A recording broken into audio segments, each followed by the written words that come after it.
Yo, what's up mga kabarangay? Welcome back dito po sa Doy TV Sports Ginebra Channel. Ito po ang inyong lingkod na si Doy TV Sports. Okay, at ang ating pong topic nandiyan na, mga bilisan, wala nang pa-intro-intro, no? Pa-subscribe and follow na lang po sa mga hindi pa. Okay, so dito na po tayo sa ating pag-uusapan. Unahin na po muna natin ang Ginebra, okay, sa ating prediction. Well, on paper, kung makikita nyo naman, Ginebra, San Miguel, Junmar Fajardo, Perez, Trollano, meron pang Cruz. Sa kabila naman po, Japet Aguilar, meron kang Holt, di po ba? Dalawang Rookie of the Year, isang MVP, isang kapa, di po ba? But, makikita mo isang mas solid. Bakit? By Junmar Fajardo, no? Junmar Fajardo is playing like an import. Then at the same time, they have the PBA's highest scoring bench. So, mapapaisip ka na. Kaya nga iba, sinasabi, San Miguel ng ano dyan, Llamado dyan, no? Dejado, Ginebra, mapu 4-0 yan, di ba? So, sabi ko nga dito, pinag-aralan natin yung posibleng gawin ng Ginebra, di po ba? At ang nangyari nung game 1, no, is yun na nga, naglabasan po yung mga pinag-usapan natin dyan, di po ba? At nanalo nga yung Ginebra, but you have to watch the game, how they execute it, no? Hindi mo maiisip na may magic bunot sa Ginebra. Bakit? You know from the very beginning that the system works, no? The system works very well, no? Kaya ako dito wala akong analyze na mga bunot-bunot diyan, walang magic bunot diyan, no? Kung meron mang binunot diyan, si Pinto, di po ba? Alright, so yun ang masasabi ko. Ngayon, we can't predict dito sino man nanalo. Best lineup versus NSD, then at the same time diskarte, no? So you have to watch the game. Ngayon, ang masasabi ko lang dito, kapag na-execute ng Ginebra yung ginawa nila, no, at napigilan pa nila si Junmar at yung scorers nila from the 3-point land, malaki ang chance dito ng Ginebra. Sa San Miguel naman, pag napagana nila lahat yan, they are so difficult to beat. Di po ba? Yun lang masasabi ko. Okay? O, dito naman tayo sa laban ng mga tropa natin at itong Meralco. Ito po, nagbigay ako ng prediction bago yung game 1. Sinabi ko dyan, tingin ko mananalo dyan TNT. Nanalo nga po yung TNT. Di po ba? Bagamat ang, kung napanood ko siguro yung first half, hirap na bawiin ang prediction ko Pero hindi they bounce back. Kasi nga po, titignan mo yung lineup nila, then at the same time, if you're going to imagine, no, how they play the game plan, di po ba? At pagsasamahin mo yan players at the same time game plan, TNT yan, di po ba? Sa po kasi itong Meralco, kung titignan nyo naman, parang sistema din ng nila, pinanghahawakan nila. Kaso nga lang, pareha sila ng sistemang pinapatakbo di po ba? Sa lineup, makikita mo almost pareha sila. Yun na nga lang, mas maraming scorers sa kabila. Known scorers, Okay, tulad nga nito nila Heading, tulad nga nung dalawang magtropa, di po ba, si Pugoy at si Optana.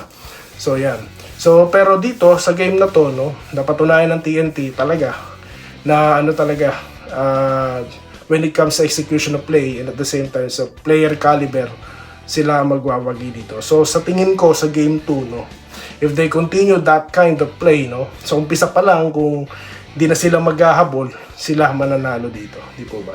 So ako sa game 2, tingin ko TNT po ito, no. Okay. Baka sabihin nyo kasi Ginebra ka at malakas yung San Miguel, kaya di masabi. Pinaliwanag ko na po okay. Pinaliwanag ko na ang dahilan kung bakit wala akong pinipiling mananalo sa dalawa. Okay? Because we have to watch the game, no? Alright. Sa first game na yan. Okay? So paano? Shoutout na po tayo mga boss. Okay. So hindi ko na po tinakel sa Ginebra yung mga second matchup po ng second 5, then at the same time yung key matchup of course ng Ginebra, kasi po natapik na natin yan sa ating mga nakaraang content, no. Balikan nyo na lang po, no. Okay, sa mga hindi pa po nakapanood. Okay? But isa lang ang masasabi ko dyan, no. Huwag tayong umasa na yung how Johnny Abarrientos got his best shot selection, no? Dito po mag-iiba sa game 2, no? Yan po i-expect natin. Okay? Alright, dito na po tayo sa pa-shoutout mga boss. Ayan, si Sir Ray Nyangaska, nakikita ako nagko-comment habang ako yung nagko-content na mga bossing. Maraming salamat po sa patuloy niyo pong pag-komentaryo dito sa ating Munting Channel. Alright, Munting Channel. Alright, unahin na po natin of course si Sir Joseph Pinera. Alright, nag-good day. Late watching, okay lang po yan, no? Okay, present po siya sa ating lahat ng platforms. Wow! Kalaya, masarap naman pong sabihin, lahat ng platforms, no? Meron tayong Facebook, meron tayong YouTube. Kasi nga po, ang Facebook natin, boom! Humaangat na mga boss. Maraming salamat po sa inyong pagsuporta. Okay. First time ko makita ng 50,000 views.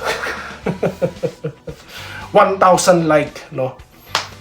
First time ko makita niya. Salamat po sa inyong pagsuporta. Okay. Sino pa ba? Mga nanditong hindi pa nababanggit. Ito po si Sir Enrique Rivero, nag-good day. Okay, 2 win na yan. Holt naman gagawa sa second game.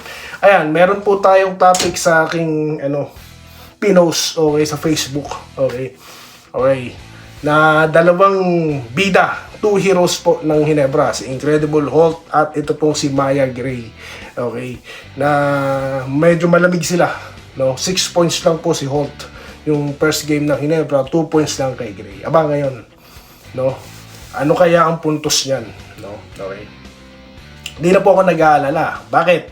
Sistema nga eh, no? Nagkakataon lang na hindi pumapasok ang mga pull-up shot, yung mga 3-point shot nila. Pero pag pumasok yun, no, hindi yun swerte. Nasa play yun mga boss. Okay? Depende lang kung sino titira. Okay? Magic bunod kayo dyan. Dito tayo kay Giliar Katukod. No, kakayanan ng Ginebra ang discarding depensa ang kailangan nila bukas sa laban. Alright? Sabi po yun ni Giliar Katukod. Si Lakay Colyado, no, nag-good morning. Pa-shoutout po from Barangay FVR Bulacan. Okay, so shoutout po sa inyo. By legit vlogger. Ito nabasa ko na to, no. Okay. So, yun po, no. Alright. Maganda po kasi yung may vlogger na nakikita mo talaga kung sino yung nagsasalita, no? Kaysa nagtatago dyan sa posting nila, di po ba? Or nagtatago dyan sa mga random videos and photos, mga salitang, eto na! Mga ganun-ganun, no? So, iba talaga. Kilala mo yung, mo. Meron dyang isa eh. Kaso, wala na yata eh. No? Kaso, yun, ini-echo naman niya yung kung anong balita naman ini-echo nun. But anyway, deal tayo kay John Mersky from number 8 to champion. Aba, mag-iinit po ang tenga ng mga hater dyan, sir, sa comment nyo. Ha? Toto Veronica, kailangan talaga na Ginebra ang isa pang big man.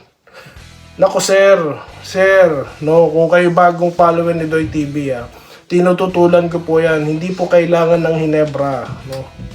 Hindi, kasi po pagka mayroon kang panibagong big man, hindi mo po mabibigyan ng playing time yung si Torres and company. Bakit? Siya yung ipapasok mo, 'di ba? Noon kinontra ko yan eh. Kukuha ka na naman ng isang sentro. Di mo mapapalaro yan, no? Ang labas niyan parang si Adamos. Di po ba?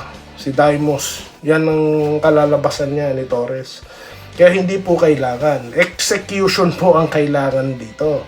Di po ba? May capable po siyang tumira sa labas. Pwede mo siyang isama sa diskarte, di po ba? Or sa play, sa sistema, no? At yan ang ginagawa ni Coach Tincon. So hindi siya he will be an advantage sa offensive side, di po ba? Ganun din sa depensa dahil nga kailangan si Torres para papahingahin mo yung 6'9", di po? Giant na si Japet. Tsaka tatandaan niyo po sir, papasok na po, no? Malapit na ang draft pick, no? Kaya wag kayo masyadong excited sa big man, no? Maganda po magsimula yan as rookie, no? Okay, para madaling turuan ng sistema. Okay? Kalimutan na po ang mga nakaraan. O move on na po tayo sa kasalukuyan. Okay? Okay tayo dyan ha. Pag natalo, luto. Pag nanalo, sabihin magaling. Talagang tama lang ipatawag para kumanta kung ano reklamo. Okay. Pagko-commentan ko ulit yung 2 yun. Okay. So bagay, nagbigay na ako ng statement tungkol dun. Ayoko na magpaulit-ulit. Balikan nyo na lang po yung susunod na comment. Vincent Nava, okay, nag-good day. Maraming salamat po. Arbil, 4009. Ito, may opinion siya ha. Makinig kayo. Dapat gamitin din si Raymond Aguilar, karelyebo ni Torres sa pagbantay at banggaan kay Junmar Fajardo. mahihirapan si Fajardo kay Raymond Aguilar dahil matigas si Raymond at may shooting din.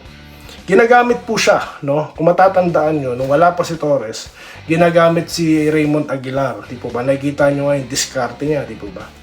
Yun na nga lang, sir, mahirap pong gumamit ng too many players, manlalamig po yung iba, di po ba? Kaya maganda yung ginagawa dyan ni Coach Tim Cone, no? Na sila-sila muna. Sila Torres, sila Aguilar, no? Breiter si Torres, di po ba? Pero yung offensive side ng Ginebra, hindi po makokompromiso, di po ba? Dahil reliable shooter na po si Torres at hindi na po yan nag-hesitate kahit nga pass break, titirahan ka niyan, no? Wala na yung maghahang ng konti, no? Hindi. Alam na nila, no? Nandito ka sa paint na to, alam mo na ang gagawin mo. No need to think. Just do. Alam niyo po ako na nagtrabaho ako sa sa Singapore. Ganon no? Gawin mo kaagad, no? Nakaprogram ka na no? Gawin mo na. Kasi kapag nag-isip ka pa, maubusan ka ng oras. Kaya dapat nakaprogram na utak mo, no? Ganun po ang nakikita ko sa sistema ng Ginebra ngayon. So there we have it, guys. Ma'am Irene Quiles, shoutout po Ma'am Yam. Dami nga nag-question noon, bakit daw si Torres ang kinuha. Okay. Di naman nakita lang ng galing sa Meralco yan. Yun nga po. Ma'am, meron akong topic dahil sa comment nyo. Mamaya po, babasahin ko yan, promise. At magko-komento tayo. Ayoko na pong pahabain pa to dahil magsisimula na, oras na lang inaantay natin. Game day, Barangay Ginebra, San Miguel. Ano ba? 2-0 ba? O tabla? Ito pa. Ganun din sa Meralco Bulls, ha?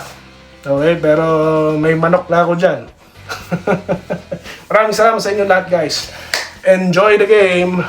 Ito po si Doy TV Sports. Kung kayo taga barangay at kayo sa ibang team, nakasubscribe kayo sa akin, taga dito ka. Welcome. Salamat po. Salamat po sa panonood. Subscribe na para sa mga susunod na basketball at boxing videos.